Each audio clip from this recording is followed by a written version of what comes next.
ఎందరో విమర్శలు సమర్థవంతంగా ఎదుర్కొని 3132 కిలోమీటర్లు సుదీర్ఘ పాదయాత్ర చేసి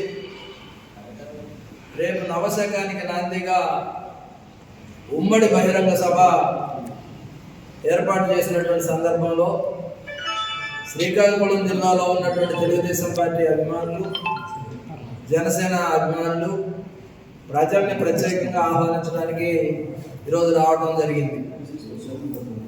అడుగడుగున అడ్డంకులు సృష్టించిన, అవమానాలు చేసిన, తనకు తానుగా నిరూపించుకొని ప్రజల యొక్క గళాన్ని, ప్రధానంగా దళిత గళం, అదేవిధంగా బీసీ గళాన్ని, యువత గళాన్ని అన్నిటినీ కూడా ప్రజలందరి దగ్గర నుంచి ఉన్నటువంటి విన్నపాలని అన్నింటినీ క్రోడీకరించుకొని, అదేవిధంగా లోకేష్ బాబు గారు పూర్తి పరిణతి చెంది ఈ 4.5 సంవత్సరాల్లో జగన్మోహన్ రెడ్డి సృష్టించినటువంటి ఆగడాలు, చేసిన విధ్వంసం అన్నిటినీ కూడా ఎదిరించి నిలబడి రాబోయే రోజుల్లో ఒక భవిష్యత్తుని, అదేవిధంగా ఆంధ్రప్రదేశ్ ప్రజలకి, భవిష్యత్ తరాలకి వారధిగా, నాయకుడిగా ఉండే విధంగా ఏ విధంగా ఉన్నాడో అందరం కూడా చూసాం.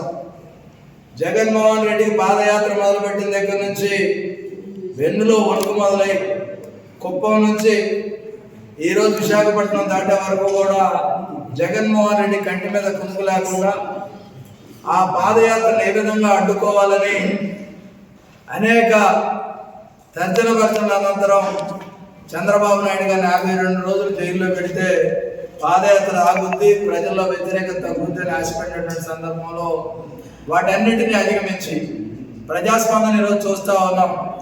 చంద్రబాబు నాయుడు గారిని జైల్లో పెట్టినా, లోకేష్ బాబు మీద కేసులు పెట్టినా, మైక్ లాక్కున్నా, స్టూల్ తీసేసినా, వాహనాలు సీజ్ చేసిన, వాలంటీర్ని భీమవరంలో కొట్టి వాళ్ళ మీద ఎస్సీ ఎస్టీ కేసులు అరెస్టులు చేసిన ఎక్కడా కూడా తగ్గకుండా ప్రజల గళమై యువగళంగా వచ్చినటువంటి లోకేష్ బాబు గారి యొక్క సభ రేపు ఈ రాష్ట్రానికి నవశకంగా, ఈ రాష్ట్రానికి దిక్సూచిగా రాబోయే రోజుల్లో ఏ విధమైనటువంటి పాలన అందించబోతా ఉంది ఉమ్మడి వేదికగా, అదేవిధంగా 10 సంవత్సరాల స్నేహానికి రాబోయే మరో 10 సంవత్సరాల అనుబంధంతో ఈ రాష్ట్రాన్ని ఏలే విధంగా, పాలించే విధంగా అందరి అవసరాలు, ప్రధానంగా ఉద్యోగ, ఉపాధి, కార్మిక వర్గాలకు సంబంధించిన విషయాల్లో కానీ, రైతాంగ విషయాల్లో కానీ అన్నిటినీ కూడా ఏ విధంగా ముందుకు తీసుకువెళ్ళాలని ఒక ఉమ్మడి మేనిఫెస్టోని తయారు చేయడం,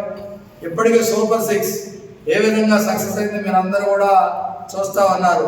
ప్రజల్లో నమ్మకం, విశ్వాసం కలిగిన సందర్భంలో జగన్మోహన్ రెడ్డి ఏదైనా ఏదో విధంగా ఈ విశ్వాసాన్ని డైవర్ట్ చేయాలని ఇప్పటికీ 42 మంది పైగా తన అనుచరుల్ని, తన పార్టీ ఎమ్మెల్యేలని మార్చుకోవడం చూస్తూ ఉంటే 100 రోజుల ముందుగానే ఓటమిని అంగీకరించడం, అంగీకరించిన తరిమిలా వాళ్ళని పక్కగా మారిస్తే మళ్ళీ తిరిగి అధికారంలోకి రావచ్చు అనే ఒక ఆశతో ఈరోజు అనేక ప్రయోగాలు చేసినప్పటికీ ఏ ప్రయోగం ఫలప్రదం కాదు. ఒకే ఒక ప్రయోగం, ఎందుకంటే ఎక్కుపెట్టిన బాణం లోకేష్ బాబు గారు పాశుపతాస్త్రంగా పనిచేసి జగన్మోహన్ రెడ్డి అక్రమ పాలనకి అంతమందించేందుగా ఆయన చేసినటువంటి దాన్ని 100 రోజుల ముందుగానే ఓటు కప్పుకొని జగన్మోహన్ రెడ్డి తన పార్టీలో ప్రక్షాళనకి పాటుపడతా ఉన్నాడు. అది ప్రక్షాళన కాదు, ఈరోజు జగన్మోహన్ రెడ్డి వాళ్ళు వీఆర్ఎస్ ఇస్తా ఉన్నాడు. ప్రజల నుంచి కూడా వాళ్ళు వాలంటరీ రిటైర్మెంట్ తీసుకొని వెళ్ళేటటువంటి పరిస్థితి ఉంది. 151 నియోజకవర్గాల్లో మార్చిన, 181 నియోజకవర్గాల్లో కొత్త అభ్యర్థులు పెట్టుకున్న జగన్మోహన్ రెడ్డి నమ్మే పరిస్థితిలో ఈ ప్రజలు లేరు. ఈ సందర్భంలో ఒకటే మనం చేస్తా ఉన్నాం, ప్రత్యేకంగా దళిత ప్రతినిధిగా వాళ్ళందరూ ఒకటే విజ్ఞప్తి చేస్తా ఉన్నాం. రాష్ట్రంలో దళితులు ఎక్కువగా బైబిల్ని, క్రైస్తవ్యాన్ని నమ్ముతారు. ఎందుకంటే వాళ్ళకున్న ఏకైక అవకాశం అదే కనుక విశ్వాసం కలిగి ఉన్నటువంటి వ్యక్తులు.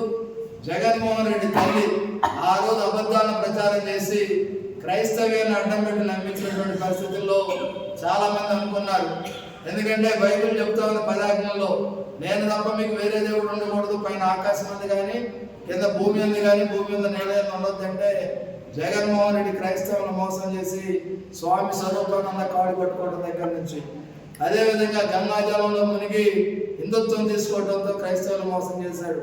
అలా అని చెప్పి హిందువులకి ఎవరు కూడా జగన్మోహన్ రెడ్డి హిందుత్వాన్ని నమ్మే వ్యక్తి కానీ ఫాలో అయ్యేటటువంటి వ్యక్తి కానీ కాదు. ఎందుకంటే కేవలం పిండ ప్రధానాలకు మాత్రమే పురుషుడు కూర్చుంటాడు.